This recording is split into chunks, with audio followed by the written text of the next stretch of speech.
बहुत पहले की बात है। एक शिल्पकार मूर्ति बनाने के लिए जंगल में पत्थर ढूंढने गया।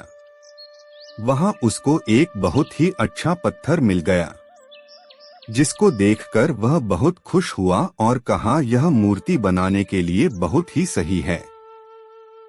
जब वह आ रहा था तो उसको एक और पत्थर मिला। उसने उस पत्थर को भी अपने साथ ले लिया।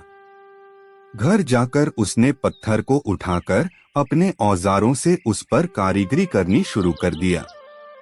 औजारों की चोट जब पत्थर पर हुई तो वह पत्थर बोलने लगा कि मुझको छोड़ दो, इससे मुझे बहुत दर्द हो रहा है। अगर तुम मुझ पर चोट करोगे तो मैं बिखर कर अलग हो जाऊंगा। तुम किसी और पत्थर पर मूर्ति बना लो।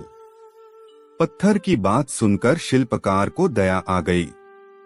उसने पत्थर को छोड़ दिया और दूसरे पत्थर को लेकर मूर्ति बनाने लगा। वह पत्थर कुछ नहीं बोला। कुछ समय में शिल्पकार ने उस पत्थर से बहुत अच्छी भगवान की मूर्ति बना दी। गांव के लोग मूर्ति बनने के बाद उसको लेने आए। उनने सोचा कि हमें नारियल फोड़ने के लिए एक और पत्थर की जरूरत होगी। उन्होंने वहां रखे पहले पत्थर को भी अपने साथ ले लिया। मूर्ति को ले जाकर उन्होंने मंदिर में सजा दिया और उसके सामने उसी पत्थर को रख दिया।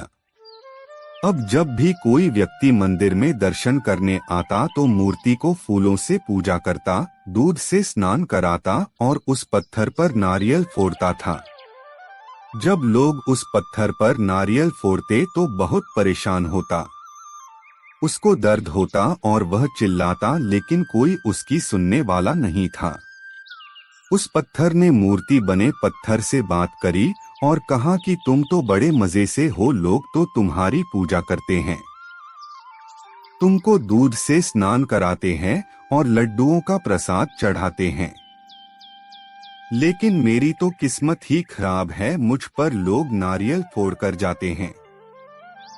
इस पर मूर्ति बने पत्थर ने कहा कि जब शिल्पकार तुम पर कारीगरी कर रहा था, यदि तुम उस समय उसको नहीं रोकते तो आज मेरी जगह तुम होते, लेकिन तुमने आसान रास्ता चुना, इसलिए अभी तुम दुहक उठा रहे हो।